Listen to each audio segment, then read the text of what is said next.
घरों की बंपर बिक्री लगातार बनी हुई है। प्रॉपर्टी कंसल्टेंट जेएलएल की रिपोर्ट के मुताबिक जनवरी से सितंबर के बीच 1,61,000 घरों की बिक्री हुई है और इस साल के अंत तक ये आंकड़ा 2 लाख को पार कर सकता है। तो इस रिपोर्ट की बारीकियों पर बात करने के लिए हमारे साथ जुड़ रहे हैं जेएलएल के senior director research Rohan Sharma.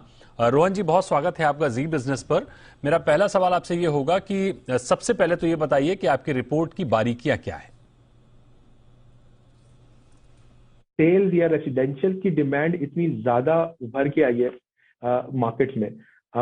जैसा कि आपने खुद बताया कि हमारी रिपोर्ट के हिसाब से ये साल में ऑलरेडी 9 महीने में हम 1,61,000 यूनिट्स का सेल देख चुके हैं, राइट। अगर आप इसको कंपेयर करते हैं पीछे जाकर के, तो 2015 के एनुअल नंबर्स अगर आप देखें 2015 से 2021 एंड तक, तो 12 महीने उन हर साल के जो नंबर्स आए सेल्स के, उससे ये 9 महीने के नंबर तो ज्यादा है।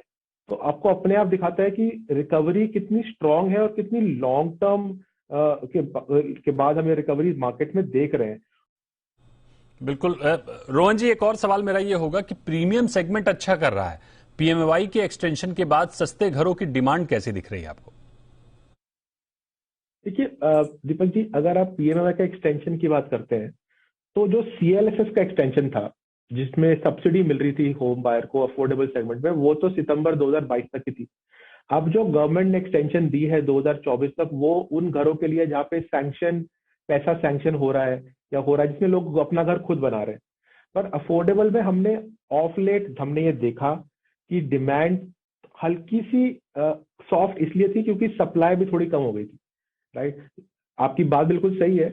हमारा डेटा भी ये दर्शाता है कि उसी सेगमेंट में सबसे ज्यादा डिमांड है, वहां पे काफी ज्यादा डिमांड है।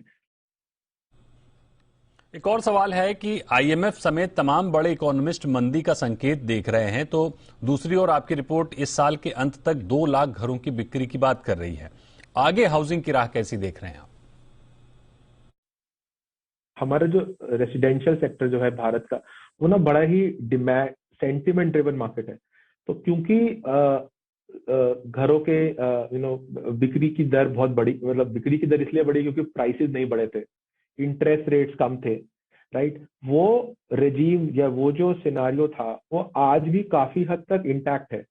हमने कुछ हद तक देखा कि प्राइस बढ़ा है, पर फिर भी प्राइस कम ही बढ़ा है। जिस हिसाब से कच्चे माल में बढ़ोतरी हुई है, के दामों में बढ़ोतरी हुई है, उसके हिसाब से तो दाम अभी कम ही पास ऑन हुए हैं बायर्स को।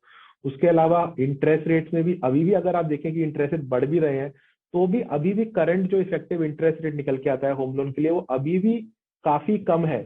अगर आप 5-6 साल पीछे जाएंगे उसके हिसाब से देखेंगे, तो अभी भी सिनारियो तो अच्छा ही बना हुआ है, पहली चीज। दूसरी चीज, क्योंकि डोमेस्टिक इकोनॉमी ड्रिवन है रेसिडेंशियल मार्केट हमारी, तो जब तक यहाँ पर डोमेस्टिक इकोनॉमी ठीक करेगी, मिडिल सेगमेंट में जॉब क्रिएशन है, जॉब ग्रोथ है, सैलरी ग्रोथ आएगा, तब तक तो मार्केट इंटैक्ट रहेगा।